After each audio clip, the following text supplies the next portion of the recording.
On Sunday, July the 25th, 2004, in a quiet suburb of Liverpool, public schoolboy Brian Blackwell kills his parents in an horrific attack at their home. Brian Blackwell then leaves the bodies where they'd been killed and takes his girlfriend on a holiday of a lifetime to America. What amazing web of lies did this young boy create that ultimately led him to take the lives of his doting parents so brutally, and then act as if nothing had happened? This is the story of how a brilliant teenage student became a killer, including for the first time his chilling confession to the killings. And I struck him with the soft side of the hammer. I'm not sure who exactly I've struck, where, how many times. I couldn't believe that someone would have died so easily. Brian Sr. met his future wife Jacqueline in the late 1960s, when they both worked as buyers for Littlewood stores in Liverpool.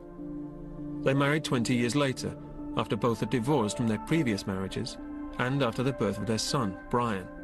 Brian was the only child of Mr. and Mrs. Blackwell, although Brian's father had two much older children from a previous marriage. They lived in a nice, quiet village area of just outside Melling, which is near towards Lancashire area. He was a very bright child, very nice child by all accounts, and widely thought of by friends of Mr. and Mrs. Blackwell as a very nice, pleasant, polite, bright young man. They thought of him as a model son. Brian was a very good student, very able. He worked hard, particularly good at languages and sciences, and was very keen to become a doctor. So I think right the way through his time with us, he was with us from year 8. Brian was regarded as one of our high flyers, as it were. Brian's success at school led his parents to give him the nickname Brains. But the perfect family image was beginning to crack as Brian started to clash with his parents. His parents seemed to approve of Brian having friends more akin to their age rather than his own age. They liked him going to the tennis club and playing tennis, but they weren't so keen on him going out or hanging around with children of his own generation. There was one occasion when Brian had been accepted to both Edinburgh and Nottingham universities to go and study medicine. He wanted to go to Nottingham, but his mum and dad wanted him to go to Edinburgh because it was a city that they preferred. And there's evidence that Mr. Blackwell telephoned the admissions officer at Edinburgh University and changed Brian's place. There's no doubt that his parents, and his mother in particular, were ambitious for him. Jackie was very proud of her son. She wanted him to do very, very well. It may well have been that there was a lot of pressure on Brian to do well, but he seemed to cope with that pressure. Most of the friends at school spoke of Brian as being a little bit cocky, plainly an extrovert, and given on many occasions to telling lies. And those lies became more elaborate as he grew older. Brian Blackwell was beginning to build a fantasy life for himself, which would centre around his ability as a tennis player. He was what I would call a very good schoolboy player. At Liverpool College, he was one of our best players, captained the boys' tennis team, but certainly, as far as I was aware at least, had no pretensions to be anything more than that. He certainly wasn't a top county player or somebody who was going to make his name on the professional circuit at any stage. Brian Blackwell, by common consent, was a good club standard tennis player, but in his own mind he believed he was far better than that. He believed that he was an international level player. He believed that he could make a career from playing tennis. He actually was given a sponsorship by a tennis sports firm, but it's their lowest form of sponsorship, where in actual fact he's able to buy rackets and equipment at a discounted price. It's certainly the lowest sponsorship they offer. Brian, on the other hand, was claiming that in actual fact he was being fairly well sponsored by leading sports firms like Nike, for example, and that he was actually being sponsored to travel to international events. We later found, in actual fact, he'd actually doctored one of the tennis magazine's charts of the young player standings, which put himself at #1, where in actual fact he appeared in none of the standings. But that was mainly to impress his girlfriend, Amal. 17-year-old Amal Saber was a fellow student at Liverpool College. She lived with her divorced mother, a doctor, and her sister in Childwall, South Liverpool. Amal and Brian became friends after meeting at school in 2001. Over 3 years, the relationship developed, and the two became very close, as she told newspaper journalist Danny Brooke. To me, she seemed innocent, as opposed to simply naive, but there's something very sweet and very vulnerable about her. Brian and Amal met each other at school. They wanted to go on and do the same things. They were studying similar subjects. They wanted both to go on to Nottingham to read medicine. Their friendship was very much based on an intellectual communication. I think they talked a lot about their dreams and aspirations for their future life. Brian seemed to want to impress her that above and beyond his intellectual capabilities, that he was also an extremely capable sportsperson who was going to be extremely wealthy in a very short period of time through sponsorships, and that this lifestyle that he'd invented for himself developed mainly, I think, at that point to impress Amal.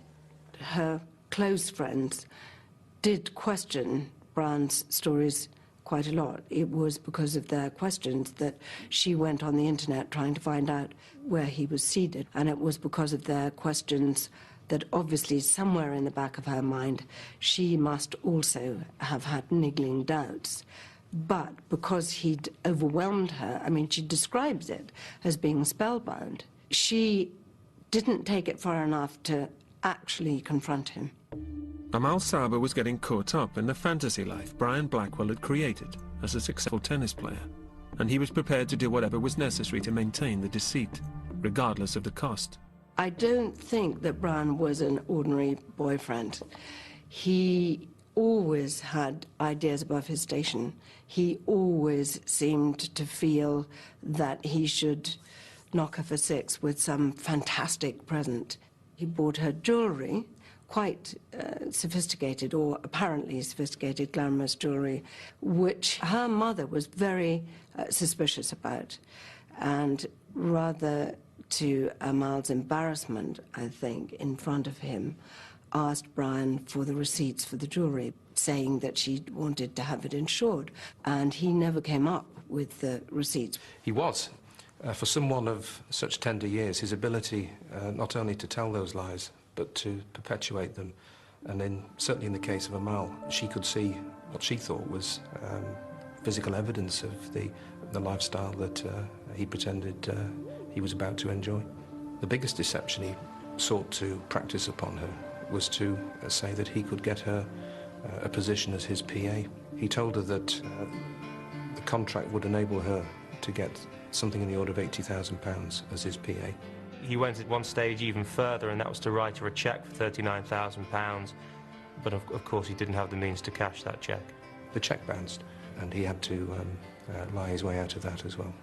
When Brian told Amal that he had got this big deal contract with Nike because of his new role as up-and-coming junior tennis player for his country, that it was suitable for him to have a flat in the same road as football players and to have a Mercedes outside, and she believed it completely. He never took her there because it didn't exist. It put her in a state of mind where she could be under his spell, because not all teenagers today would fall for it, but she fell hook, line and sinker. Brian Blackwell took Amal on a tour of the most expensive car showrooms in Liverpool, claiming he needed a car that would fit his status as a successful tennis player, even though he couldn't drive. But when Amal said she'd quite like a car herself, it was another opportunity for Brian to show off his fabricated wealth. He took her along to the dealers in South Liverpool and made arrangements to purchase a Ford car. He could tell these untruths, he could suggest these fantasies.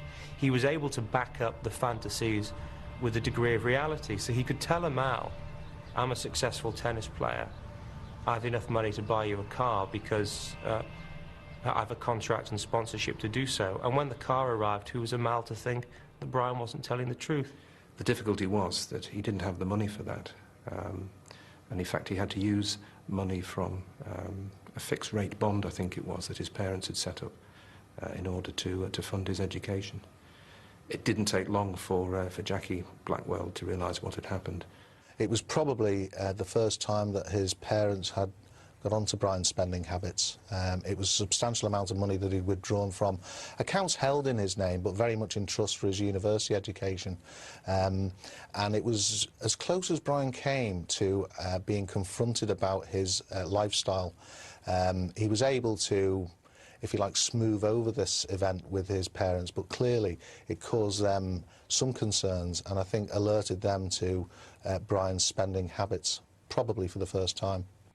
Spring 2004. The fantasy life teenager Brian Blackwell has created as a successful international tennis player is starting to spin out of control. His spending is being questioned by his concerned parents, but he's determined to go to any lengths to impress girlfriend Amal.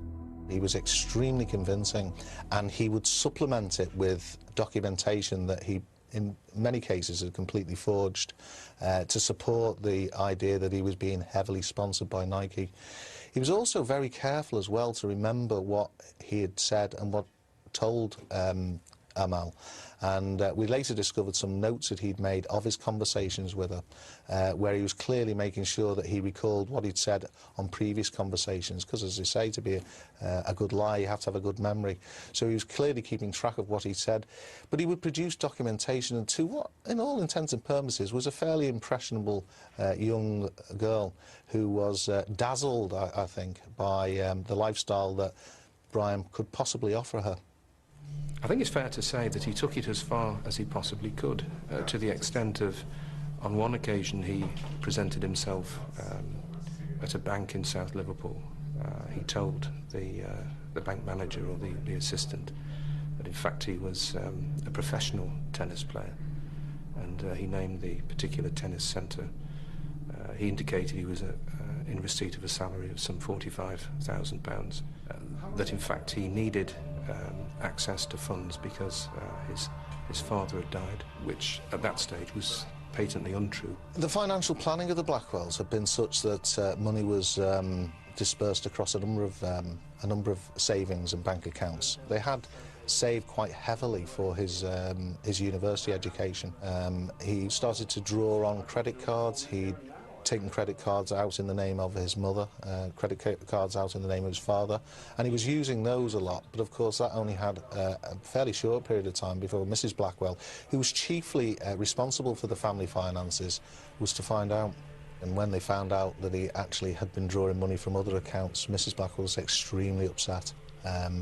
It was their investment in him and his future, and she was concerned, and she confronted Brian. In fact, she went to the bank at one time to say that he had made application for a credit card, and that the application form was untrue, and had the credit application withdrawn. But it didn't seem to stop Brian. He simply went and applied for another card, some in the name of his parents. Brian Blackwell was becoming more and more adventurous in his lies. He told Amal he was going to play in a tennis tournament in Milan at the end of May 2004 and asked if she'd like to go with him. At the last moment, he said she couldn't. They wouldn't allow the players to take girlfriends, or he couldn't afford it, or whatever it was. So she was left behind, rather to her annoyance, I think. And he disappeared from school for 3 days. Then she got a text from him saying, "I'm just about to go on court, wish me luck, I've just met Roger Federer." And so she was completely convinced. It was another little sort of bit in the jigsaw which convinced her.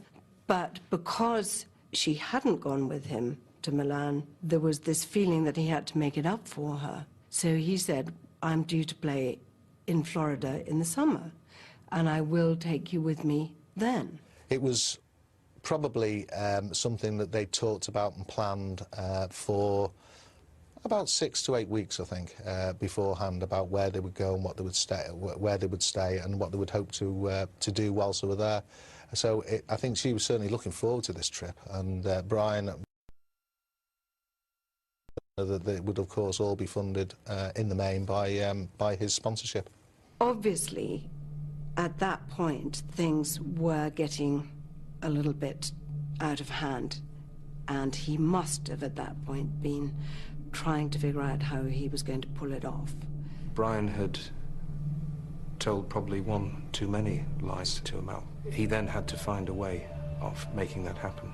I think this goes to the development of his fantasy life, and what is interesting about him is it seemed to be a pretty rapid escalation in terms of his fantasies. He's getting more and more detached from the reality of his life and true situation, and so that within a relatively short time he's into a situation where he's going to do anything he can to avoid detection, people finding out what he's doing, but of course his parents see through it very easily because he's totally dependent on them. Brian Blackwell desperately needed money to fund the luxury trip he'd promised Amal, but his parents were about to put a stop to his extravagant spending. On Sunday, July the 25th, 2004, things were about to come to a head between Brian and his parents. It began with a trip Brian and his father made to the tennis club that afternoon. The number of witnesses who were present that Sunday afternoon, those witnesses are probably the last persons ever to see Brian Blackwell Sr. alive again. Records demonstrate that sometime after 11 o'clock on that Sunday morning, he booked 2 tickets from Manchester to New York, to JFK Airport. Those tickets were for himself and Amal. They were particularly expensive tickets. I think they were business class. Certainly the cost of those was between £4,000 and £5,000, a sum of money that Brian Blackwell simply did not have access to, but a sum of money that could easily be met on his father's credit card. And in fact, that was how those flights were paid for. His parents find out about it, and they find out that Brian's promised this holiday to Amal and put the foot down and say that he's not going to go. Now, this is a great challenge to Brian, because up until this point, everything that Brian's been able to say to Amal, he's been able to deliver on. He said, "I'll buy you a car," and he bought her a car. It arrived on the doorstep. He said he'd buy Amal a diamond ring, and she got a ring even though it wasn't diamond. So all the fantasies that Brian had lived out up until this point hadn't been challenged. When we're left in a situation where his parents challenge his authority or his ability to go to America, how's he going to get out of the situation? There's a great loss of face or a loss of self-esteem. He's embarrassed. It's very difficult to be accurate as to precisely what took place that fateful early evening, because the only person still alive who can tell us what happened is Brian Blackwell, and he is such a practiced liar and deceiver that very little store can be set by what he said. I suspect probably what must have happened is that he reached the point of no return with his parents. They were onto his spending. They'd clearly been roused in the past about his spending, and Brian must have been pushed into a corner in his own mind, and at that stage matters took the most dreadful turn. Thereafter, it's obvious that there was a row between Brian and his parents. Brian Blackwell hit his 71-year-old father over the head with a claw hammer and stabbed him 30 times with a 10-inch carving knife. He then knocked his 61-year-old mother unconscious with the hammer before stabbing her in the head and chest around 20 times. Having killed his parents, Brian later described burning the clothing that he'd been wearing in an incinerator in the garden. Amal was waiting for him to turn up at the house and had actually rung him on a couple of occasions, and a taxi had called outside the long driveway, which he hadn't come out to, so that she then arranged for another taxi, and he left. In fact, at one point, he pretended to go back into the house to say goodbye, in the full knowledge that he'd left the body of his parents there. He then went to Amal's house, and it was noticeable that in the course of the journey from Melling to Amal's house, the taxi driver didn't detect any signs of the traumatic event to which Brian had recently been involved. In fact, he said it was a perfectly normal conversation, which is a rather surprising feature and a rather chilling feature. The following day, they flew to New York. They flew business class for tickets just under £5,000. They stayed at one of the better hotels in New York, and then flew on to Miami and Barbados, and had a very expensive holiday. It was clear now that money was no object to Brian. It seems almost beyond belief that any person, particularly a person who is only fairly young and not that worldly wise, could put aside the events that he'd left back at home, which were horrific, and be able to separate them from his holiday. It takes a certain sort of person, I think, that is able to do that. And it was certainly something he was able to achieve, to the extent that Amal had no idea whatsoever that he was carrying this, what anybody else would describe as a huge burden on himself. When Brian Blackwell and Amal Saba landed in New York, Brian had arranged for a limousine to meet them and take them to one of the city's most luxurious hotels, the Plaza. He booked one of its top suites overlooking Central Park. All the time, Amal was completely unaware of the horrific crime Brian had committed. In this chilling video clip, Brian is clearly seen to be having a great time with Amal, enjoying the luxury surroundings just days after killing his parents. Let's show you the bathroom with our own little television, shower, And jacuzzi. and we have our own little dressing table. That's me, hello. And that's me. And this is our view at night. Don't know if you can see anything. Here she was in this, it's like an apartment. It's the presidential suite. It's where Kennedy stays and Bush stays. And Brian then ordered a meal of lobster and oysters and caviar. So it must have been very romantic. And he said that she could go to Prada or Gucci or wherever she wanted in Fifth Avenue in the morning and buy whatever she wanted.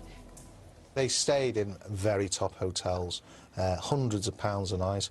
They ate and drank lavishly, the finest champagne, lobsters. We actually recovered a bill from one of the hotels that was an extremely expensive dinner. There was absolutely no expense spared on this trip, and certainly Amal must have been dazzled by the ability that this young man had to spend money.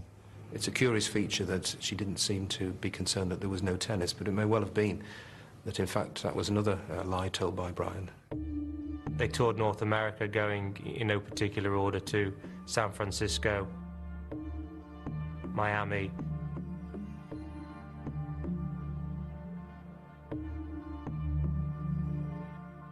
and to Barbados. The pretext of the trip, of course, was that Brian would be playing a tennis tournament in Miami, but he had to tell Amal that he couldn't play because the weather didn't suit it, and that's why the tournament was cancelled. They enjoyed a very, very good lifestyle. A lifestyle, no doubt, in keeping with the vision that Brian had of himself as an international tennis player. At no stage did Amal have any clue that there was anything wrong with Brian's parents. On occasions, he pretended to get in touch with his parents. We've been able to recover the photographs that they took of the trip, and viewing those photographs, they're happy, they're smiling in all the various locations, and freed from perhaps the constraints of his parents. He made full use of it, he made full use of the cards, and he spent a vast amount of money in the course of those 2 weeks or so. She said that there was never at any point any sense that he was under stress, distressed, nervous, anxious. So they had a whistle-stop tour of the high spots of America with no indication whatsoever of what he'd left behind, of the horror that he'd left behind. Teenager Brian Blackwell has just enjoyed a £30,000 holiday of a lifetime to America with girlfriend Amal Saba. He'd used his dead parents' credit cards to pay for the trip, after killing them and leaving their bodies to rot at their home in Melling, Liverpool. With his unsuspecting girlfriend, Brian returns to the scene of the killings. When Brian came back from America, he went straight back to his home. I personally think at this point he expected to see police activity around the house. They were met by a neighbour who expressed some surprise that they didn't know Mr. and Mrs. Blackwell had gone to Spain. At that stage, it presented Brian with another opportunity to lie his way out of difficulty. I went in that particular morning to pick the letters up, and I noticed his girlfriend was in front of the bungalow, and there was luggage on the floor. And I was amazed. I thought, oh, well, perhaps they've all come back. And I said, is Brian's mother and father back? And she said, we haven't been with them. She said, we've been separate. We've been to New York and they've gone to Spain. And then she shouted to Brian, he said, there's a neighbour here. Then he came back. He came from the side of the bungalow and he said, oh, hello, Gordon, you know. And I said, oh, hello, Brian. He said, I've just come to pick your letters up. He said, oh. And I mentioned the mother and father and he said they hadn't come back. And he couldn't get in the bungalow, he said, because he hadn't got a key. He recovered the car from a garage and he was invited to stay with Amal, which of course would have been fitted in, I think, with what he hoped she would ask him to do. Brian did keep going back to the house, and sometimes he went with her, and she recalls him playing tennis against the back wall. She recalls him going into his father's stash of wine to bring some out to give to her mother as a thank you for having him. And he was behaving in basically a completely ordinary way. Later on, what we did find, and quite unbelievably, was that Brian, in actual fact, had gone back and gone into the house himself. This was several weeks now after the bodies had been left there, and there was a great deal of decomposition of the bodies, and it was a fairly horrific scene. But Brian had gone back to the house and recovered certain photographs that he wanted, and also some posts that he felt that he would need. So he'd actually been into the house while the bodies were there in a very poor state. He ignored their presence. He was unable to look at either his mum and dad, and he took some family mementos together with the hammer which had been used to strike his father, which peculiarly he kept. Brian Blackwell carried on as if nothing had happened. On August the 19th, 2004, more than 3 weeks after the killings, he picked up his long-awaited exam results. On A-level day, when Brian came in to pick up his A-levels, he was very much like many of the other students who were there on that day. Seemed to be happy and excited by the results that he'd received. He'd achieved straight A grades, so obviously he was going on to where he hoped to go to. And when I spoke to him, he seemed to be normally happy, rather like the rest of the students on the day. Indeed, rather cruelly, when the day came for him to receive his A-level results, he complained that his parents had in some way let him down by not being there for when the results came. And of course only Brian knew that his parents were in no position to join in his success on that day. Brian had a problem because he knew that the bodies of his parents still lay in the house undetected, and the longer that went on, the greater the problem was going to be. And at one stage he actually went into Kirby, which is quite close to his parents' property, and he approached two young men, offered them money to burn the house down. Again, he must have thought in his own mind that that was a perfectly proper thing to do. It was a way of getting rid of the problem. But so arrogant was he that he never gave any thought to the rather curious figure he would cut on the streets of Kirby. He stood out straight away from the way he was dressed, the way he spoke, as not being a local. And in fact, the two lads that he spoke to, one of them thought he was an undercover police officer. He told them that he wanted a house burnt down. He told them that the house belonged to a drug dealer, and he'd had difficulties with the drug dealer, and he wanted revenge. At no stage did either of those two lads believe there was any truth whatsoever in the deal that Brian was putting to them.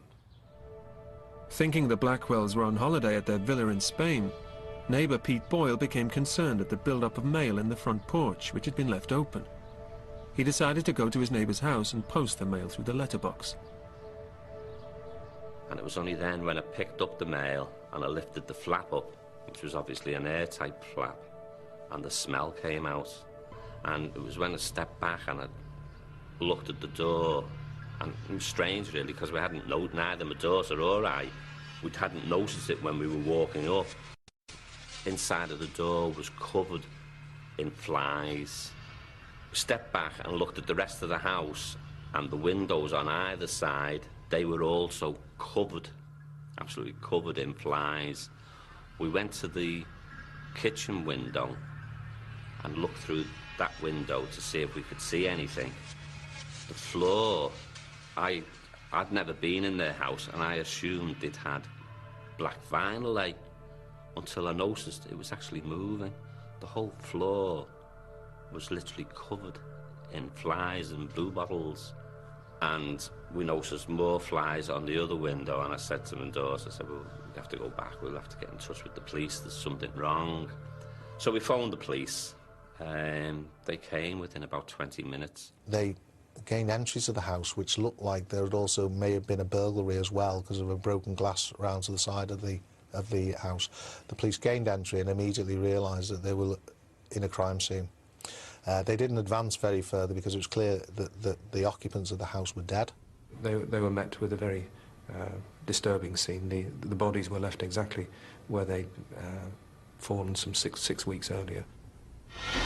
A murder hunt has been launched on Merseyside after an elderly couple were found dead at their home. They were found in Melling. Police say their bodies were heavily decomposed. What they found was two bodies that they thought at first had been shot, and certainly that's the information that I was given, that there appeared to be signs of a burglary and the occupants had been shot, which of course gives a whole different impression about what actually has taken place. But the state of the bodies was such that they were unable, just on a visual check, to establish what the cause of death was, and we'd have to wait a couple of days later for the post-mortem findings of that.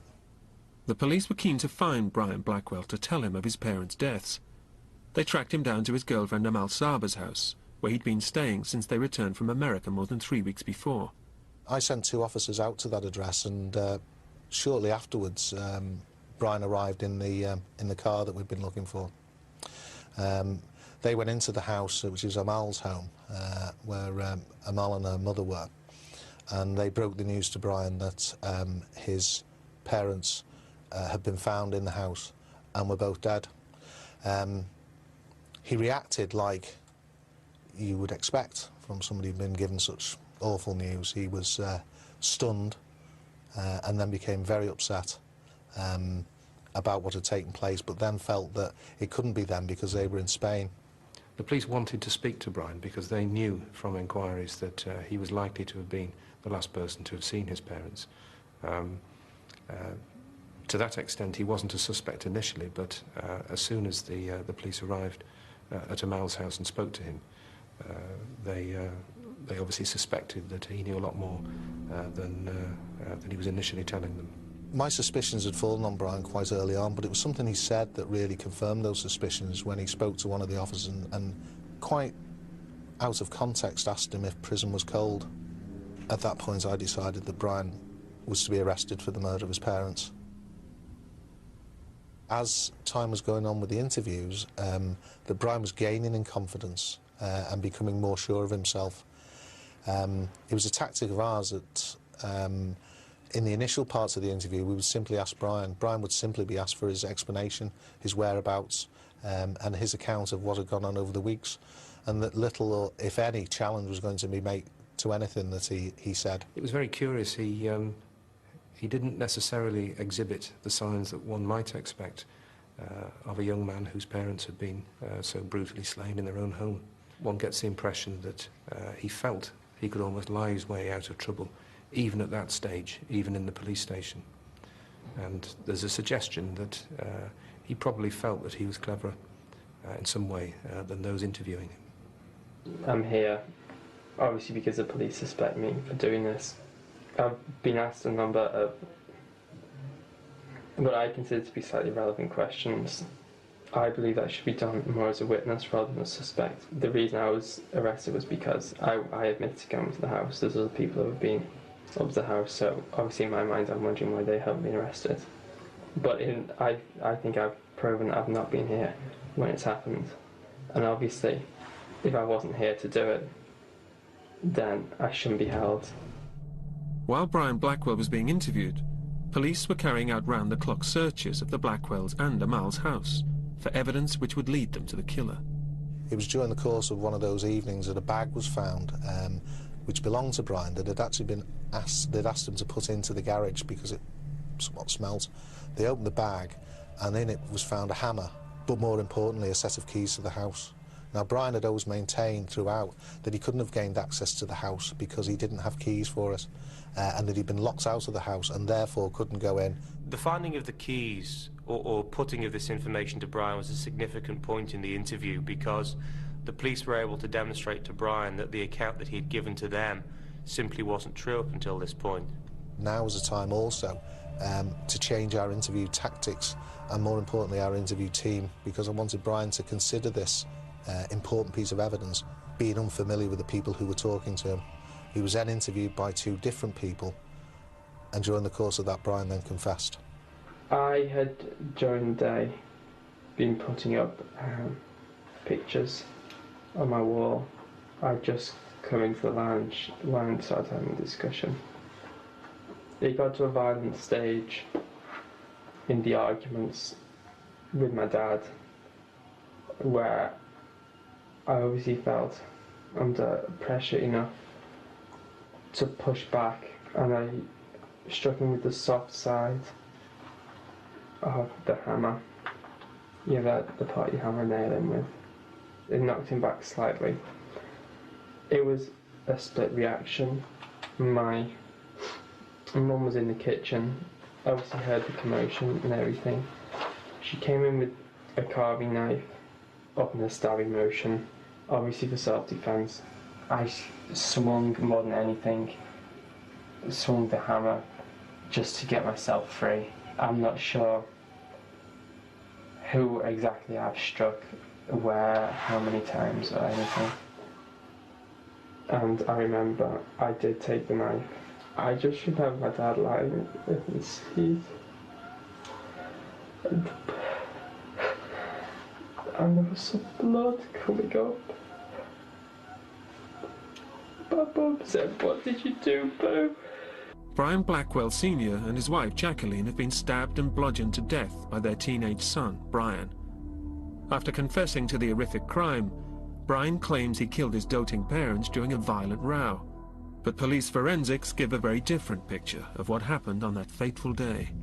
Brian Blackwell Sr. had sustained massive head injuries consistent with being struck repeatedly with a hammer or other similar object. He had several stab wounds to the left side of his face. He'd suffered stab wounds to the upper chest, and significantly, he'd suffered stab wounds, slash wounds to his arms and hands.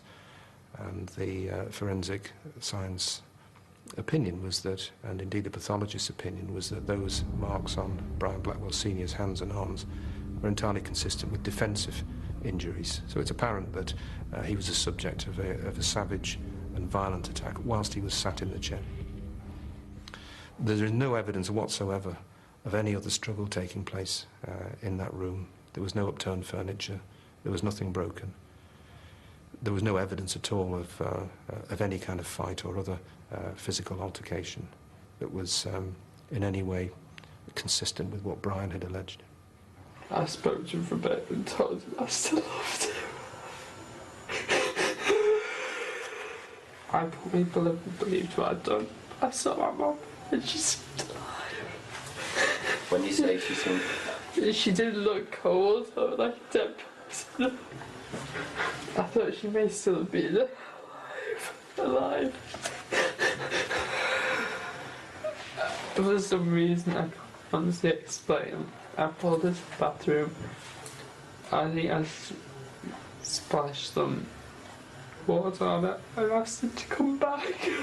It's very difficult to say what sort of remorse he actually demonstrated, because certainly they found that he was a fairly manipulative sort of young man who was able to put on whatever face seemed to be acceptable to the events. Yes, he became upset, but whether that was true remorse, I'm not so sure. I'm not so sure it was. The thing was, though, I didn't think that the blade I didn't think the blade had particularly gone in deep, because I don't know how easily a blade goes into somebody, but it was just short jabs. It's probably the blade was about an inch away from him each time. And with my mum, and I couldn't see it because he was very close. I thought it was barely. But I couldn't believe that someone would die so easily. It seemed like just a bit of commotion. I couldn't believe that someone would have died so easily from that. 2 days after his arrest, Brian Blackwell was charged with the murder of his parents. The people closest to Brian couldn't believe this intelligent, quiet and polite young man could be responsible for such a brutal crime. It's an awful cliche, and I don't know how many people say it in tragic circumstances, but he really was the last person you would associate with something like this. Brian Blackwell had written to his ex-girlfriend Amal from prison, begging to see her. After first refusing, she decided to confront him face to face. The thing which shocked her the most to the core was the fact that A, he could have lied to her like that, and B, she could have believed it. So when she went to see him in prison, that was what she was asking him over and over again. And she describes him as still being in denial. Like him, her coping mechanism is a kind of denial. And there are, I think, underneath that, feelings of guilt that she didn't see the warning signs when she could have done. The case was always presented and prepared as one of murder. There were sufficient inconsistencies and lies told by Brian Blackwell with his dealings with his family, with the banks, that would enable us to present this as somebody who killed his parents for reasons of financial greed. But prosecutors were faced with a surprise twist when they received the psychiatric reports. The reports concluded that Brian was suffering from NPD, narcissistic personality disorder, which made him obsessed with fantasies of success, power and brilliance. They said the brutal killings were the result of a narcissistic rage, not premeditated murder. It is an unusual case because normally one would not accept a plea to diminish responsibility, but perhaps put all the evidence before the jury and invite them to make their mind up. But this was a case where just before the trial started, all the evidence was pointing towards the fact that Brian Blackwell was suffering from this particularly severe form of NPD, and it would have been entirely inappropriate to prosecute him for murder in the full knowledge that the experts who would have given evidence in the trial would have come to the same conclusion. We ultimately don't know what prompted him to kill his parents. There are possibilities which might fit in with his narcissistic personality. The first is that somehow or other the fantasy life that he created collapsed like a house of cards. He was going on holiday. He intended to spend a large amount of money. His parents were not going to permit this. And that this caused such an outburst of rage in him that he became murderously angry and killed his parents at that stage. There is, of course, an alternative possibility, and that would tend to indicate that his personality disorder is actually even more severe than most of the cases that one usually encounters, and that's that he was utterly callous, that this was planned, and that he effectively just dispatched his parents because they stood in his way. But at Liverpool Crown Court, the judge and prosecution team accepted Brian's guilty plea to 2 counts of manslaughter on the grounds of diminished responsibility. It meant Brian Blackwell would not have to face trial by jury. It's very easy to misjudge these killings and to assume what Brian did was cold and calculated, and in fact, all the evidence points to it being precisely the opposite. The prosecution, with all their experience, a very senior judge would not have accepted that manslaughter was the appropriate plea unless they were persuaded by a great weight of medical evidence that Brian was suffering from narcissism. During his court hearing, Brian Blackwell made efforts to show his remorse and how he was facing up to the enormity of the atrocities he'd committed. He read a letter out at court, and during the course of the letter he talked about the options he'd taken in hospital for anger management and coming to terms with what he'd done. But in actual fact it is exactly what the psychologists predict that he would do, that he would become, as he probably was when free, he would become a model prisoner just as he was a model son. And that would be very difficult for them to distinguish about a genuine attempt to rehabilitate himself and an attempt, in actual fact, to defraud the parole system. Sentencing him to life, the judge said Blackwell had shown breathtaking callousness in his chilling crime. He told him, "For a son to do this is almost beyond belief. But you are no ordinary son." What, of course, the judge did do was take account of Brian's age, and he took properly into account that this is a plea to manslaughter rather than murder, and the life sentence was discretionary rather than mandatory. So at the same time, Brian is eligible to apply for parole in 5.5 years' time. And that's a reasonably short period, because it reflects that should he make significant and sufficient progress whilst he's in custody, and once he's assessed by experienced psychiatrists, if he poses no danger to the public, then there's no reason at all why he shouldn't be released in 5 or 6 years' time. Whether his expectations are that he will be released, I think that's probably something he's actually quite realistic about, that the chances are that, if ever, it will be a long, long time in the future.